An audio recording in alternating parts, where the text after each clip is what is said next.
Hello student, welcome to Ben booster. আজকে আমরা আলোচনা করব ডব্লিউবিপিএসসি মিসলেনিয়াসের যে জিকে সিরিজের ক্লাস আমরা করছিলাম। আজকে তার 4 নম্বর ক্লাস। এই সিরিজে আমরা গুরুত্বপূর্ণ প্রশ্ন উত্তর নিয়ে বিস্তারিতভাবে কিন্তু আলোচনা করছি। ওকে, যেগুলো পরীক্ষা আসতে পারে। অলরেডি আমরা 3টে ক্লাস করে নিয়েছি। তোমরা যদি না দেখে থাকো তাহলে এর যে এই জিকে প্র্যাকটিস সিরিজের যে প্লেলিস্ট রয়েছে সেখান থেকে তোমরা ক্লাসগুলি করে নিও। চলো দেখে নিই 4 নম্বর ক্লাসটি। দেখো, প্রথম প্রশ্ন, পশ্চিমবঙ্গে সাক্ষরতার হার কত? বলো। ২০১১ সালের সেন্সাস অনুযায়ী। অলরেডি ২০২৬ সালে সেন্সাস শুরু হয়ে গেছে, তাই না? বলো, তোমরা কমেন্টে উত্তর করার চেষ্টা করো। সঠিক উত্তর কি হবে? Option B, ৭৬.26%। ২০১১ সালের জনগণনা অনুযায়ী পশ্চিমবঙ্গের সাক্ষরতার হার হলো ৭৬.26%। পশ্চিমবঙ্গের সাক্ষরতার হার ক্রমশ বৃদ্ধি পাচ্ছে। পশ্চিমবঙ্গের পুরুষদের সাক্ষরতার হার কত? ২০১১ সালে কত ছিল?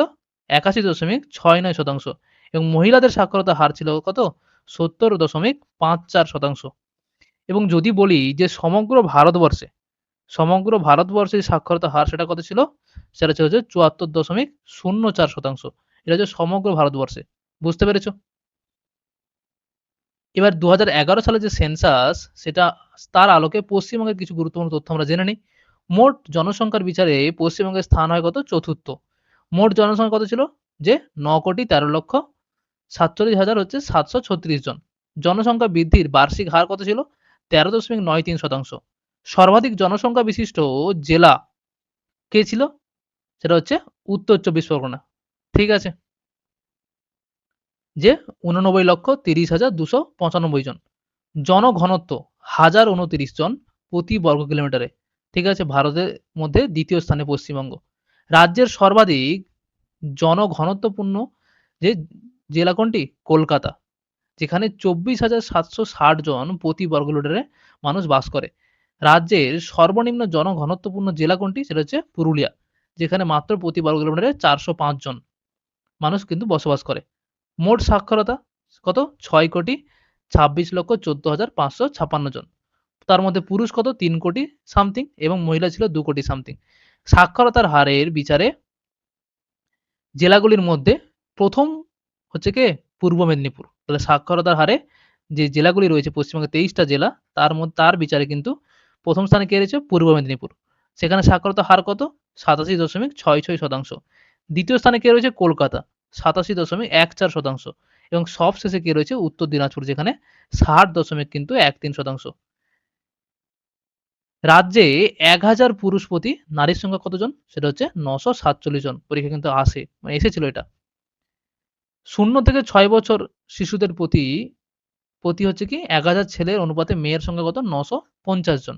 রাজ্যে শিশু জন্মহার, ঠিক আছে? যেমন ০ থেকে ৬ বছর, সেখানে কি হচ্ছে? সেখানে ১১.০৭% কিন্তু মোট জনসংখ্যার অনুপাতে। আয়তনে বৃহত্তম কোন জেলা? সেটা হচ্ছে দক্ষিণ চব্বিশ পরগনা জেলা। কত? ৯,৬৬০ বর্গ কিমি। আয়তনে ক্ষুদ্রতম কোনটা? কলকাতা, যার আয়তন কত? ১৮৫ বর্গ কিমি। আয়তনে ভারতের মধ্যে ১৩তম হচ্ছে কে? এই হচ্ছে আমাদের পশ্চিমবঙ্গ। ১ম স্থানে কে রয়েছে? রাজস্থান এবং ২য় স্থানে মধ্যপ্রদেশ, ৩য় স্থানে হচ্ছে মহারাষ্ট্র। পৃথিবী বলছি, প্রাথমিক বিদ্যালয় কটা রয়েছে এখানে? ৫১,০১৬টি হচ্ছে প্রাথমিক বিদ্যালয় এখানে ছিল। প্রাথমিক প্রাথমিক বিদ্যালয়। মাধ্যমিক বিদ্যালয় কটা আছে? ১০,২৩৮ টি প্রায়। উচ্চ মাধ্যমিক বিদ্যালয় হচ্ছে ১,২৭০ টি প্রায়। এটা কিন্তু ২০১১ সালের সেন্সাস অনুযায়ী। ঠিক আছে? মহাবিদ্যালয় ৫২৩ টি প্রায়। বিশ্ববিদ্যালয় ২৩ টি। সবথেকে বেশি বৃষ্টিপাত কোথায় হয়? জলপাইগুড়ি জেলার হচ্ছে বক্সা ডুয়ারে। ঠিক আছে? ৫০০ সেমির মতো।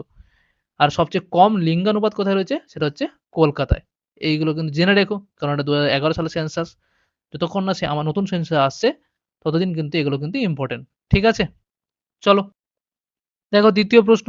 দ্রাঘিমা হিসাবে ভারতের পূর্ব প্রান্তে অবস্থিত রাজ্যটি হলো কোনটি? বলো। সঠিক উত্তর কি হবে? সঠিক উত্তর হয়ে যাবে কি? Option B, Arunachal Pradesh. ঠিক আছে? দ্রাঘিমা অনুযায়ী ভারতের পূর্ব প্রান্তে অবস্থিত রাজ্যটি হলো হচ্ছে কি? অরুণাচল প্রদেশ এবং পশ্চিম প্রান্তে অবস্থিত রাজ্যটি হলো কি? গুজরাট। পূর্ব থেকে পশ্চিমে ভারতের দৈর্ঘ্য কত? ২,৯৩৩ কিমি। পরীক্ষায় আসে এটা, খুব গুরুত্বপূর্ণ। এবং উত্তর থেকে দক্ষিণে ভারতের দৈর্ঘ্য হচ্ছে ৩,২১৪ কিমি এবং ভারতের স্থলসীমার পরিমাণ কত? 15,200 কিমি এবং উপকূল অঞ্চলে হচ্ছে 7,516.6 কিমি। এটা জেনে রেখো, খুব গুরুত্বপূর্ণ, পরীক্ষায় বারবার আসে। দেখো ৩ নম্বর প্রশ্ন। কিরু জলবিদ্যুৎ প্রকল্পটি ভারতের কোন রাজ্যে অবস্থিত? বলো।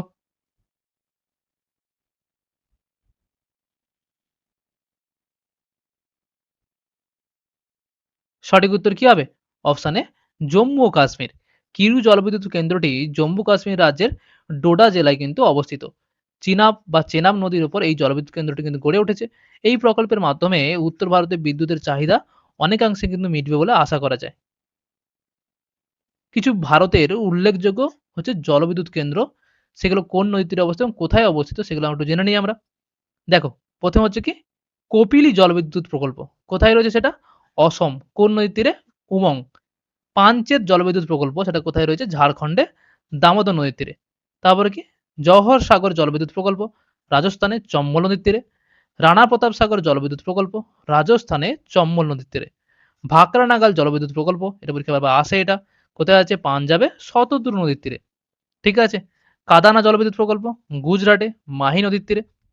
উকাই জলবিদ্যুৎ প্রকল্প, এটাও গুজরাটে, কিন্তু এটা তাপ্তি নদীর তীরে।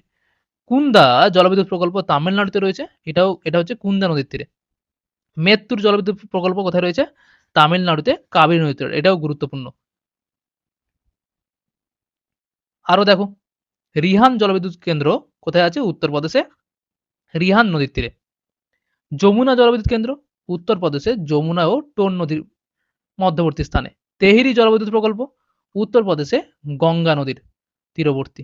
বিষ্ণুগড় পিপলকোটি জলবিদ্যুৎ প্রকল্প কোথায় রয়েছে সেটা? সেটা হচ্ছে উত্তরপ্রদেশ অলকানন্দা। নিম্ন ঝিলাম জলবিদ্যুৎ প্রকল্প জম্মু ও কাশ্মীর বিতস্তা নদীর তীরে।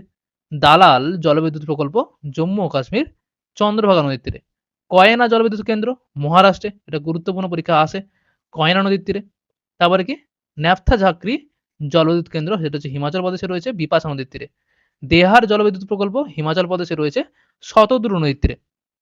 কালী নদী জলবিদ্যুৎ প্রকল্প কর্ণাটকে কালী নদীর তীরে কিন্তু রয়েছে এটি। শরাবতী জলবিদ্যুৎ প্রকল্প কর্ণাটকে শরাবতী নদীর তীরে। এখান থেকে নানান ধরনের পরীক্ষায় প্রশ্ন আসে, একটু জেনে রেখো এগুলো। চলো ৪ নম্বর প্রশ্ন। ভারতের সবচেয়ে বেশি ম্যাঙ্গানিজ সঞ্চয় ও উৎপাদন হয় কোন রাজ্যে? বলো।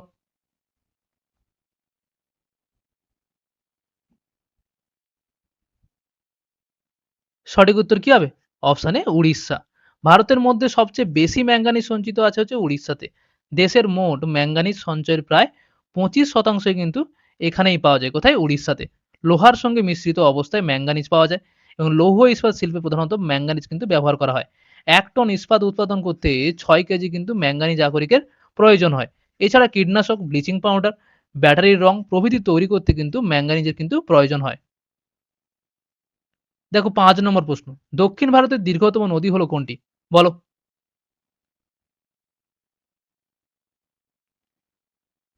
সঠিক উত্তর কি হবে? Option C Godavari.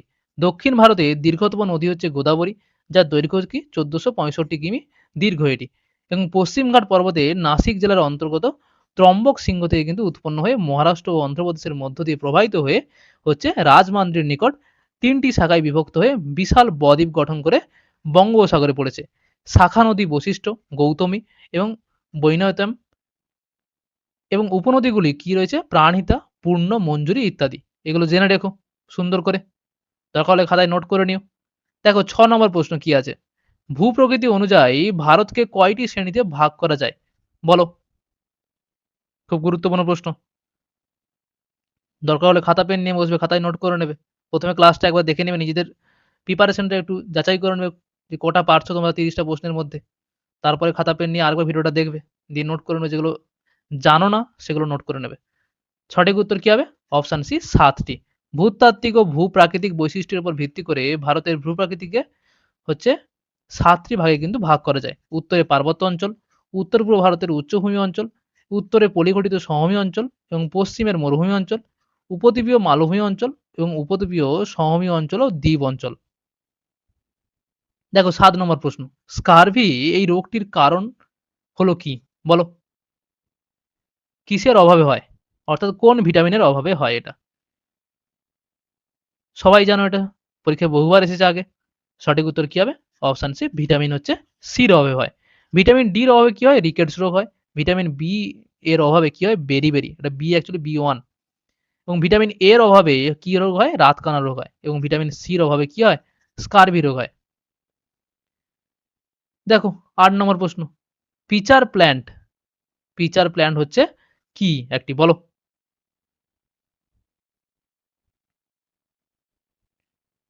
সঠিক উত্তর কি হবে? অপশন সি, এটি হলো কি পতঙ্গভুক। ওকে।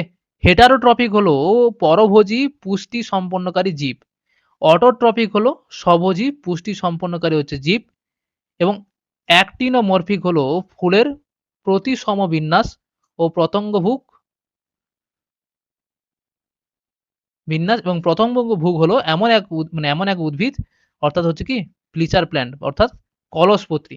বুঝতে পেরেছো? যা স্বভোজী হলেও দেহে নাইট্রোজেনের চাহিদা পূরণের জন্য হচ্ছে পতঙ্গদের কিন্তু ভক্ষণ করেন। দেখো ৯ নম্বর প্রশ্ন। নিম্নলিখিত কোন ভিটামিনসটি খুব সহজেই তাপ এবং বাতাস দ্বারা হচ্ছে ধ্বংসপ্রাপ্ত হয়? বলো?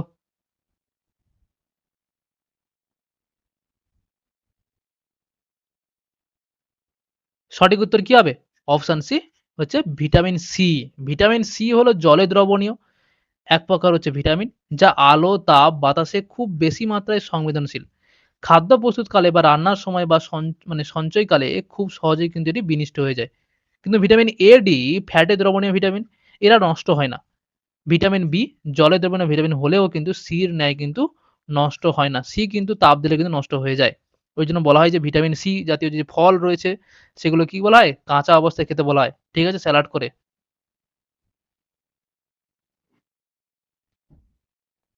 চলো দেখি পরের প্রশ্ন। ১০ নম্বর প্রশ্ন। ভিটামিন বি12 এর অভাবে কোন অসুখটি হয়? বলো?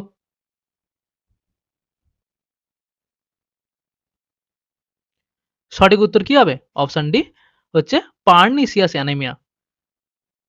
অ্যালপাস্টিক অ্যানিমিয়া হলো অস্থিমজ্জার ত্রুটির ফলে সৃষ্টি হওয়া হচ্ছে অনাক্রমতার বিশৃঙ্খলা। সিকলেসেস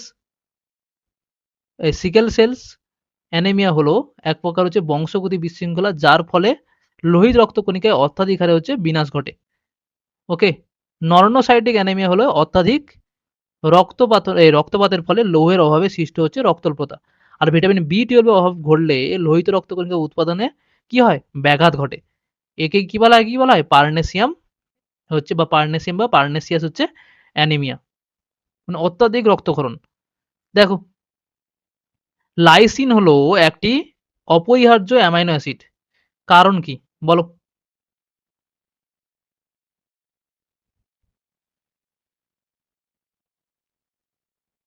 সঠিক উত্তর কি হবে? অপশন ডি, ইহা দেহে তৈরি হয় না। খাদ্য মাধ্যমে দেহে যোগান দেওয়া হয়।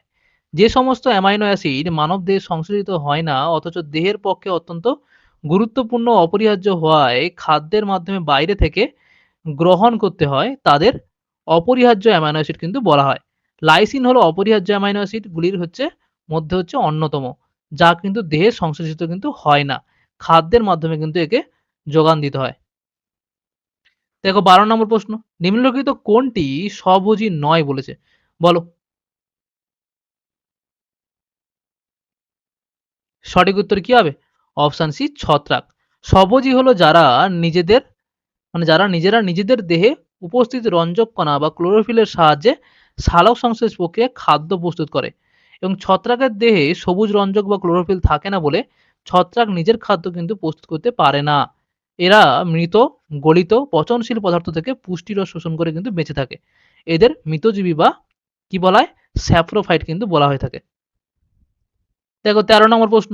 কুইনাইন উদ্ভিদের কোন অংশে থাকে? বলো? খুব গুরুত্বপূর্ণ প্রশ্ন এটা।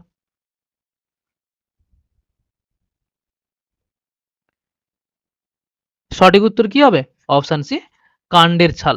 সিনকোনা গাছের ছাল থেকে কুইনাইন পাওয়া যায়। বর্তমানে কুইনাইন পরীক্ষাগারেও কিন্তু প্রস্তুত করা সম্ভব হচ্ছে। ম্যালেরিয়া রোগের প্রথম কার্যকারী যে ওষুধ সেটা হলো কি এই কুইনাইন। ১৪ নম্বর প্রশ্ন। ড্যাশ হলো ফলিক অ্যাসিডের হচ্ছে অ্যান্টিভিটামিন। বলো?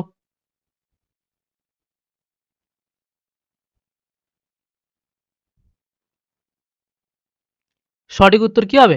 Option C pyrithiamine. যে সমস্ত জৈব ভিটামিনের মানে জৈব ভিটামিনের কাজে বাধা দেয় বা বিনষ্ট করে তাদের কি বলা হয়? অ্যান্টিভিটামিন বলে। মানে যেসব জৈব পদার্থ ভিটামিনের যে কাজ সেখানে বাধা দেয় বা তাকে বিনষ্ট করে দেয়, নষ্ট করে দেয়। সেটা কি? সেটা হলো অ্যান্টিভিটামিন। বিটা ক্যারোটিন হলো ভিটামিন এ এর হচ্ছে প্রোভিটামিন এবং মিথাইল হচ্ছে কোবালামিন, এটা কি? ভিটামিন B12 হচ্ছে ছন্দ ভিটামিন এবং ফলিক অ্যাসিড হলো যে এক ধরনের কি ভিটামিন। আর পাইরিথিয়ামিন কি? থিয়ামিনের অ্যান্টিভিটামিন। ওকে? যা থিয়ামিনের হচ্ছে ক্রিয়াকে নষ্ট করে দেয়। দেখো ১৫ নম্বর প্রশ্ন। একই চাপ ও উষ্ণতায় সম আয়তন সকল গ্যাসেই মৌলিক বা যৌগিক গ্যাস সমান সংখ্যক অণু থাকে। এটা কার সূত্র? বলো। খুব দুর্দান্ত প্রশ্ন এটা।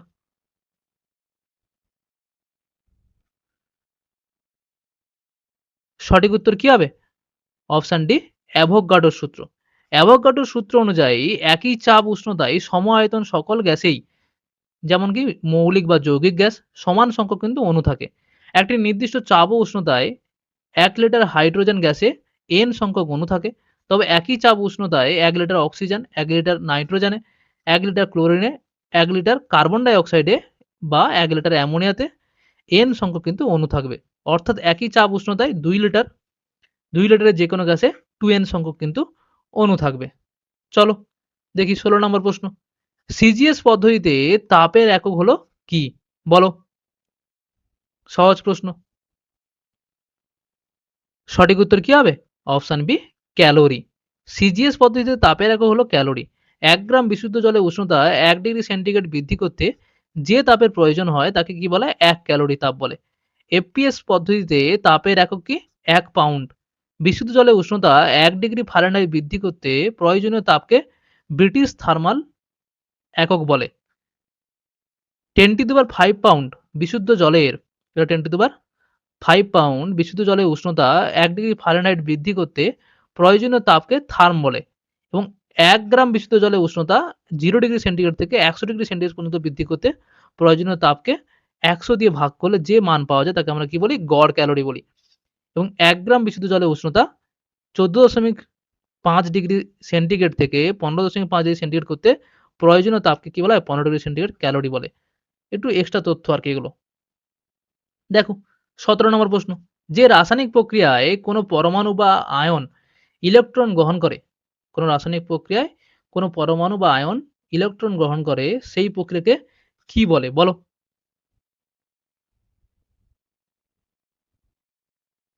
সঠিক উত্তর কি হবে? অপশন কি?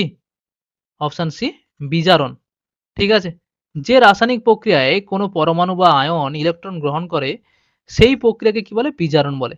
উদাহরণ কি? ক্যাটায়ন কর্তৃক ইলেকট্রন গ্রহণ যেমন Na+ বা K+, Cu+, Fe+, মানে কি? Fe মানে কি?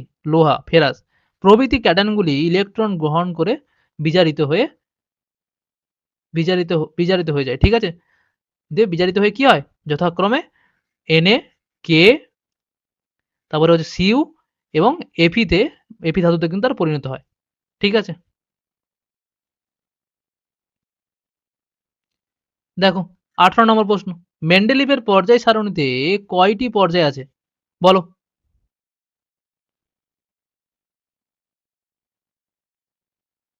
সঠিক উত্তর কি হবে? অপশন সি ৭ টি পর্যায়। একবারে সহজ প্রশ্ন এটা। ক্রমবর্ধমান পারমাণবিক গুরুত্ব অনুসারে সাজিয়ে মৌলগুলিকে পরপর কয়েকটি অনুভূমিক সারিতে রাখা হলো। এই অনুভূমিক সারিগুলিকে পর্যায় বলে।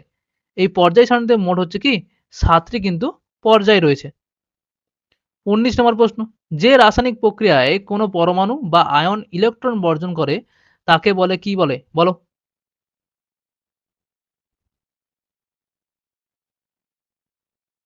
তাই কি বলে? অপশন বি জারণ বলে। যে রাসায়নিক প্রক্রিয়ায় কোনো পরমাণু বা আয়ন ইলেকট্রন বর্জন করে সেই প্রক্রিয়াকে জারণ বলে। উদাহরণ কি? পরমাণু কর্তৃক ইলেকট্রন বর্জন যেমন লিথিয়াম, সোডিয়াম, জিংক, অ্যালুমিনিয়াম প্রভৃতি ধাতুগুলি ইলেকট্রন বর্জন করে ক্যাটায়নে কিন্তু পরিণত হয়। এই প্রক্রিয়ায় এই প্রক্রিয়াকে কি বলা হয়?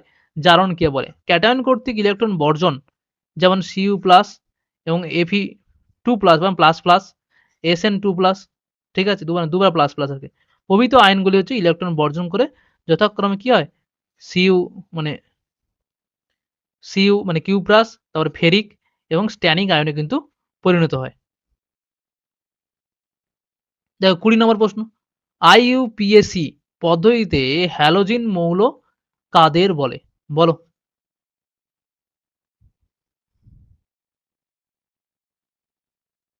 সঠিক উত্তর কি হবে? Option C group ১৭। IUPAC পদ্ধতিতে গ্রুপ 17 এর মৌলগুলিকে হচ্ছে হ্যালোজেন মৌল বলে। হ্যালোজেন মৌলগুলি ফ্লোরিন, ক্লোরিন, ব্রোমিন, আয়োডিন এবং হচ্ছে কি অ্যাস্টাইন। দেখো পরের প্রশ্ন দেখো। IUPAC পদ্ধতিতে মুদ্রা ধাতু কাকে বলা হয়? বলো।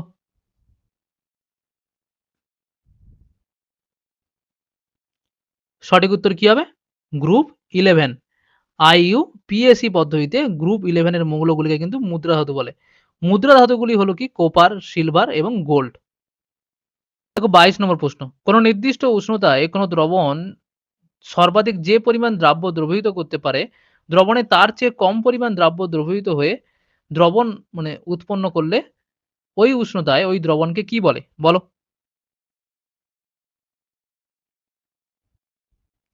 সঠিক উত্তর কি হবে? অপশন বি অসম্পৃক্ত দ্রবণ বলে।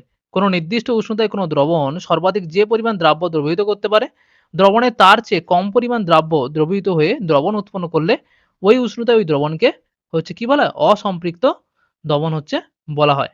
ঠিক আছে? অসম্পৃক্ত দ্রবণে অতিরিক্ত দ্রাব্য যোগ করলে দ্রবণটির ঘনত্ব কিন্তু আরো বেড়ে যায় এবং অসম্পৃক্ত দ্রবণে দ্রাব্যের পরিমাণ অপেক্ষাকৃত কম থাকলে ওই দ্রবণকে লঘু দ্রবণ বা দ্রবণে দ্রাব্যের পরিমাণ অপেক্ষাকৃত বেশি থাকলে ওই দ্রবণকে গাঢ় দ্রবণ বলা হয়। ঠিক আছে? দেখো ২৩ নম্বর প্রশ্ন। নিচের কোন ধর্মটি কোন মৌলের সর্বাধিক বৈশিষ্ট্য? নিচের কোন ধর্মটি কোন মৌলের সর্বাধিক বৈশিষ্ট্য? বলো। সঠিক উত্তর কি হবে? অপশন বি পারমাণবিক সংখ্যা। পারমাণবিক সংখ্যা হলো নিউক্লিয়াসে উপস্থিত প্রোটন সংখ্যা, যা মৌলের সর্বাধিক বৈশিষ্ট্য সর্বাধিক কি? মৌলিক বৈশিষ্ট্য। কারণ পারমাণবিক সংখ্যা পরিবর্তনেই কিন্তু নতুন ধর্মবিশিষ্ট অন্য মৌলে কিন্তু রূপান্তর ঘটে। দেখো ২৪ নম্বর প্রশ্ন। ভারতীয় সংবিধানের ক্ষমতার উৎস হলো কি? বলো। প্রত্যেকটা মক টেস্টের মধ্যে কিন্তু বা প্র্যাকটিস সেটের মধ্যে কিন্তু সব সাবজেক্টে কিন্তু প্রশ্ন উত্তর রয়েছে। শুধু বলতে পারবে না যে ইতিহাসের প্রশ্ন বা ভূগোলের প্রশ্ন রয়েছে। সব রয়েছে। ইতিহাস, ভূগোল, পলিটি, সায়েন্স, মানে সায়েন্সের মধ্যে সবগুলো। বায়োলজি, ফিজিক্স, কেমিস্ট্রি সব ধরনের কিন্তু প্রশ্ন রয়েছে। সঠিক উত্তর কি হবে? অপশন বি ভারতের জনগণ। ঠিক আছে? যে ভারতীয় সংবিধানের প্রস্তাবনা থেকে বোঝা যায় যে সংবিধানের ক্ষমতার উৎস হচ্ছে কি ভারতের জনগণ। এই প্রশ্নটা এসেছিল কোনো একটা পরীক্ষায়। দেখো ২৫ নম্বর প্রশ্ন। অভিলেখ আদালত হিসেবে কোন আদালত কাজ করে? বলো।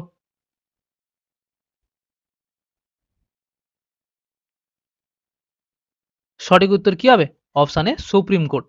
সংবিধানে সংবিধানে সুপ্রিম কোর্টকে কিন্তু অভিলেখ আদালত হিসেবে কিন্তু কাজ করার যে অধিকার সেটা কিন্তু প্রদান করা হয়েছে।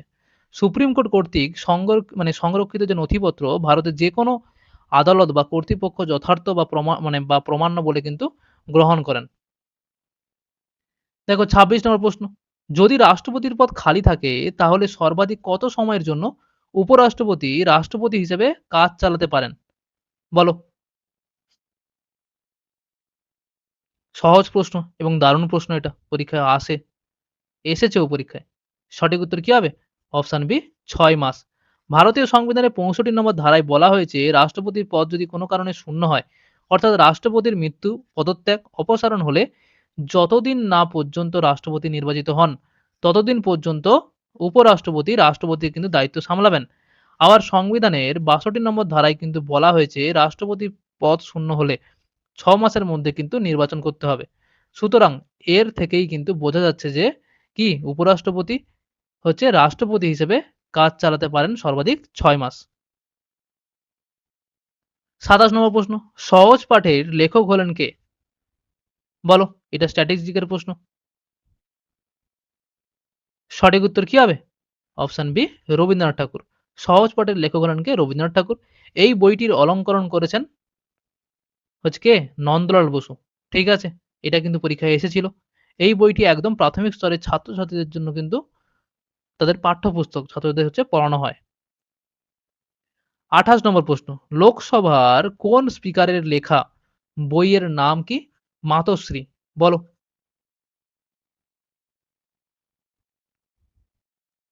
সঠিক উত্তর কি হবে? অপশন ডি, সুমিত্রা মহাজন। 29 নম্বর প্রশ্ন, রেখা দা আনটোল্ড স্টোরি, স্টোরি না স্টোরি হবে এটা। রেখা দা আনটোল্ড স্টোরি এই বইটির লেখক হলেন কে? সঠিক উত্তর কি হবে? অপশন সি হচ্ছে ইয়াসির উসমান। রেখা দা আনটোল্ড স্টোরি এই বইটির লেখক হলেন কে? ইয়াসিন উসমান। ২০১৬ সালে বইটি প্রথম প্রকাশিত হয়। একটি ছোট্ট মেয়ে থেকে কিভাবে হিন্দি সিনেমার জনপ্রিয় অভিনেত্রী হয়ে উঠেছিল হচ্ছে রেখা। তার যে বিস্তারিত বিবরণ কিন্তু এই বইটির মধ্যে রয়েছে। দেখো ৩০ নম্বর প্রশ্ন এবং আজকের প্র্যাকটিস সেটের শেষ প্রশ্ন। কোন ধর্মীয় শাখার মতবাদ জনপ্রিয় করার জন্য হর্ষবর্ধন কনৌজে সম্মেলন আহ্বান করেছিলেন? বলো।